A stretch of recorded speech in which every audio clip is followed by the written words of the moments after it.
Okey, makanan saya sudah sampai. Nasi lemak, saya ambil nasi lemak lah. Sebab kita orang Malaysia kan, nasi lemak je lah.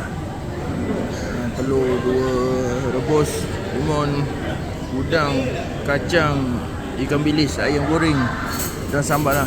Terima kasih kepada akak ni yang belajar saya makan. Alhamdulillah lah. Di Kenny Hills Baker, di Jalan Telawi Bangsa, bersebelahan dengan Masjid Saidina Abu Bakar.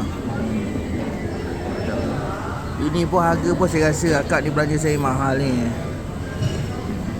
Ada udang di tengah-tengah tu. Alhamdulillah, terima kasih kepada semua yang menonton video ini. Dan saya ucapkan terima kasih. Dan anda pun boleh juga makan macam ni. Saya ni kebetulan aja ada orang belanja. Alhamdulillah lah, terima kasih banyak-banyak. Dan saya rasa terima kasih pada akak ni lah yang belanja saya makan. Okay, kita makan dulu lah. Bye.